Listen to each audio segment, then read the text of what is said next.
इस वीडियो के अंत तक आपको इस पाठ से संबंधित संपूर्ण जानकारी व प्रश्नों के लिखित उत्तर मिलेंगे। नमस्कार सभी को, हिंदी कला केंद्र में आपका स्वागत है। अगर आप इस चैनल पर नए हैं तो पहले इसको सब्सक्राइब करें व बेल आइकन को दबाना न भूलें ताकि नए वीडियो का नोटिफिकेशन सबसे पहले आपको मिले। बच्चों, आज हम पढ़ने जा रहे हैं हमारी हिंदी की पुस्तक सारंगी का पाठ 9, जिसका शीर्षक है आलू की सड़क। आलू तो आप सब बच्चे जानते ही हो, आपने अपने रसोई घर में देखा होगा।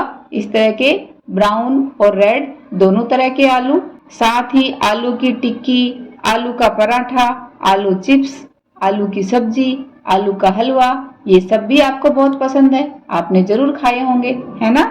तो फिर ये आलू की सड़क कैसे बन गई, ये जानने के लिए हम देखते हैं आज की ये कहानी। एक भालू था, उसे नानी के घर दूर जाना था। भालू को कहाँ जाना था? अपनी नानी के घर। रास्ते में खाने के लिए भालू ने बोरा भर आलू पीठ पर रख लिए। भालू को आलू बहुत पसंद है। आपको भी बच्चों खाने में क्या क्या पसंद है आलू से बने हुए, वो आप मुझे कमेंट बॉक्स में लिखकर बताना। तो भालू को आलू बहुत पसंद थे, इसलिए उसने रास्ते में खाने के लिए एक बोरा भरकर आलू अपनी पीठ पर रख लिए। पर बोरे में तो छेद था। ये देखो, बोरे में क्या था? एक छेद था। भालू आगे बढ़ता जाता। धप धप धप, ये आवाज किसकी थी? यह आलू की थी। जब वह बोरे में से नीचे सड़क पर गिर रहा था तो कैसी आवाज आ रही थी? धप धप धप। बोरे से आलू टपकते जाते, टप टप टप। उस छेद में से एक एक आलू इस तरह गिरता हुआ जा रहा था। रास्ते में पीपल के पेड़ पर एक बंदर बैठा था। ये देखो, जब भालू वो अपने बोरे को लेकर जा रहा था, पीछे से आलू गिरते हुए जा रहे थे। उसी समय एक पीपल के पेड़ पर एक बंदर बैठा था। उसने भालू से पूछा, कहाँ जा रहे हो भैया? लेकिन उत्तर में बंदर ने बस धप टप धप टप धप टप ही सुना। ना तो भालू ने कुछ कहा, सिर्फ आलू के गिरने की आवाज सुनाई दी, धप टप धप टप। उसने पेड़ से नीचे देखा, रास्ते में आलू पड़े हुए थे। यह देखकर बंदर मन ही मन बोला, भालू चाहे न बताए पर मैं पता लगा सकता हूँ। वह खुश होकर पेड़ से नीचे उतरा। क्या पता लगा सकता है बंदर? बंदर ने पूछा ना कि भालू कहाँ जा रहे हो? भालू ने उसको कुछ बताया नहीं।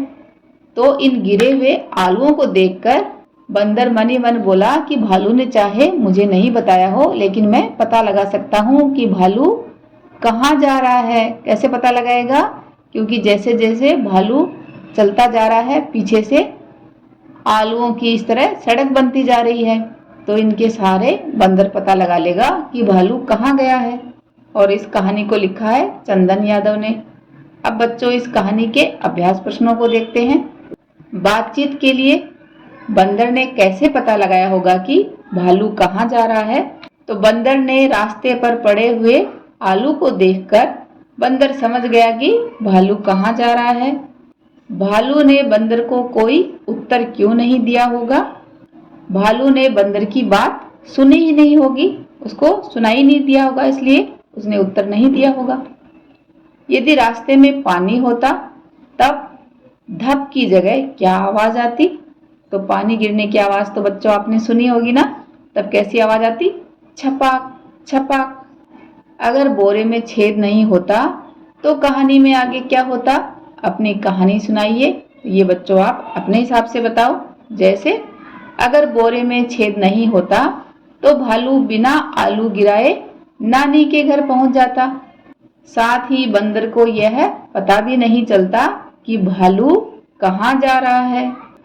आवाजें तरह तरह की, हमें आसपास कई प्रकार की आवाजें सुनाई देती हैं। जैसे घंटी बजने पर कैसी आवाज आती है? टन टन। बादल गरजने पर धड़ धड़। पानी टपकने पर टप टप। तो ऐसे ही बच्चों ये बताओ कि इन वस्तुओं से कैसी आवाज आती है जब कोई पानी में चलता है? छपाक छपाक। सूखे पत्तों पर चलना। आप खुद चलकर देखिए, फिर उस आवाज को सुनिए तो आपको चरमर ऐसी आवाज सुनाई देगी। गुब्बारा फूटने पर भड़ाम, बर्तनों का गिरना उस वक्त टन टन, बारिश की बूंदों का गिरना टिप टिप, माँ का पुकारना। सुनो बच्चों, सही उत्तर चुनकर लिखिए। बंदर कौन से पेड़ पर बैठा था? तो बंदर पीपल के पेड़ पर बैठा था। भालू कहाँ जा रहा था? भालू अपनी नानी के घर जा रहा था। भालू ने बोरे में क्या रखा था? भालू ने बोरे में आलू रखे थे, क्योंकि भालू को आलू बहुत पसंद थे, तो उसने सोचा रास्ते में आलू खा लूंगा। नीचे दिए गए चित्रों को वाक्यों के साथ जोड़िए। तो पहले इस चित्र को देखिए, फिर इसको, फिर इसको। भालू ने बोरा भर आलू पीठ पर रख लिए, तो इसके साथ कौन सा चित्र जाएगा? ये रहा कि भालू ने बोरा भरकर आलू पीठ पर रख लिए। पीपल के पेड़ पर बंदर बैठा था, ये देखो। रास्ते में आलू पड़े हुए थे, ये देखो आलूओं की इस तरह सड़क बन गई थी। शब्दों का खेल, बै से शुरू होने वाले शब्दों को पहचानिए, अनुमान लगाकर पढ़िए और लिखिए। जैसे ये शब्द हैं जलेबी, डमरू, तारा, बस्ता, तो इसमें बै से शुरू होने वाले शब्द कौन सा है? बस्ता, तो इस पर गोला लगाओ। अब हम बै से शुरू होने वाले कुछ और शब्द देखते हैं। बकरी, बाग, बस, बगीचा। इसके अलावा 2 शब्द बच्चों आप मुझे कमेंट बॉक्स में लिखकर बता सकते हो जो बै से शुरू होते हों।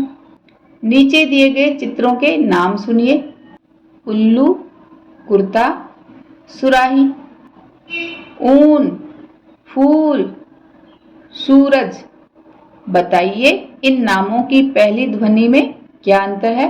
तो बच्चों आप देखो, यहाँ पर ये छोटा ऊ, ये भी छोटा ऊ, ये छोटा ऊ की ध्वनि निकल रही है, और इन तीनों में बड़े ऊ की ध्वनि निकल रही है। तो दोनों में छोटा ऊ और बड़े ऊ की ध्वनि का अंतर है। नीचे दिए चित्रों के नाम बताइए और लिखिए। तो ये है, आप अपनी अभ्यास पुस्तिका में लिखिए। भालू, सड़क, टमाटर, सूरज। ऐसे ही बच्चों बड़े ऊ की मात्रा वाले 2 शब्द आप मुझे कमेंट बॉक्स में लिखकर बता सकते हो।